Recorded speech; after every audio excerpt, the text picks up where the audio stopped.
Selamat pagi teman-teman. Kembali bersama Ariel Kurniaini. Kita akan merenungkan firman Tuhan dari buku Renungan Pagi, Anak dan Pelajar. Yesus sahabat terbaik dan setia.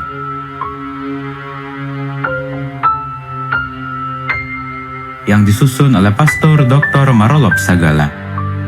Mari kita awali dengan doa.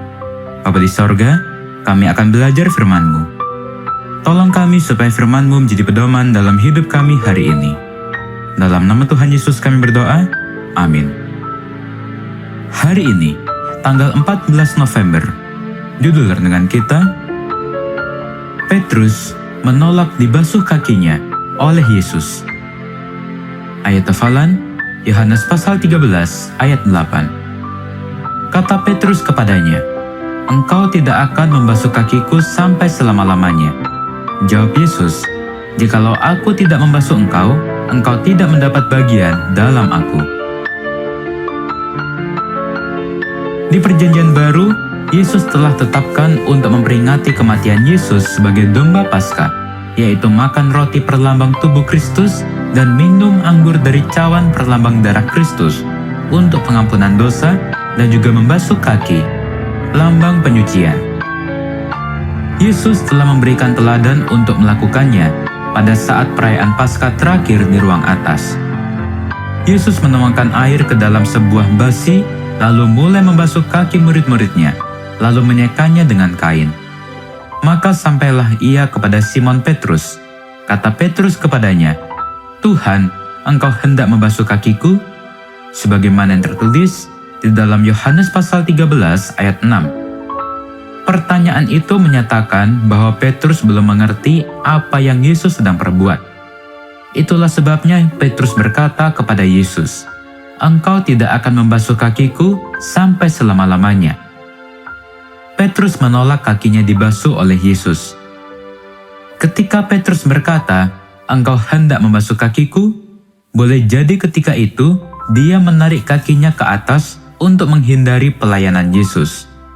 Suatu tindakan seolah-olah menunjukkan kerendahan hati bahwa Yesus tidak sepantasnya membasuh kakinya. Tetapi sebaliknya, kata-katanya adalah menunjukkan percaya pada diri dan bukan penyerahan diri yang rendah hati. Sebagaimana yang tertulis di dalam SD Bible Commentary, halaman 1028. Sikap Petrus ketika menolak kakinya dibasuh oleh Yesus adalah dipengaruhi oleh kebiasaan orang Yahudi. Kebiasaan orang Yahudi membasuh kaki tuannya adalah tugas dari seorang hamba orang asing. Namun, itu adalah layanan yang dimiliki seorang istri kepada suaminya dan anak-anak kepada ayah mereka. Itulah sebabnya Yesus berkata kepada Petrus, "Apa yang kuperbuat engkau tidak tahu sekarang, tetapi engkau akan mengerti kelak." Sebagaimana yang tertulis di dalam Yohanes pasal 13 ayat 7.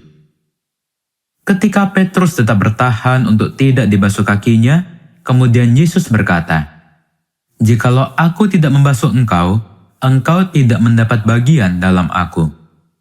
Yesus menunjukkan teladan itu kepada murid-muridnya. Tujuannya adalah supaya mereka mengerti maksud pembasuhan kaki itu. Lalu ia berkata kepada mereka, "Mengertikah kamu apa yang telah aku perbuat kepadamu? Kamu menyebut aku guru dan Tuhan, dan katamu itu tepat, sebab akulah guru dan Tuhan. Jadi, jikalau aku membasuh kakimu, aku yang adalah Tuhan dan gurumu, maka kamu pun wajib saling membasuh kakimu." Sebagaimana yang tertulis di dalam Yohanes pasal 13 ayat 12 bagian B sampai ayat 14. Teladan Kristus dalam pelayanan yang rendah hati harus ditiru oleh para pengikutnya. Yesus melakukan lebih dari sekedar memberikan contoh pelayanan. Dia sedang menetapkan sebuah tata cara untuk dipelihara para pengikutnya sampai akhir zaman. Sebagaimana yang tertulis di dalam isi Bible Commentary, halaman 1029. Upacara yang mengajarkan kerendahan hati untuk mau saling melayani. Mari kita akhiri dengan doa. Bapa di sorga, terima kasih untuk firman-Mu hari ini. di mana kami diingatkan bahwa Engkau telah mengajarkan kami untuk rendah hati. Dan tolonglah kami supaya kami boleh meniru pelayanan yang telah Engkau ajarkan pada kami untuk selalu rendah hati. Inilah doa kami, di dalam nama Tuhan Yesus kami berdoa. Amin.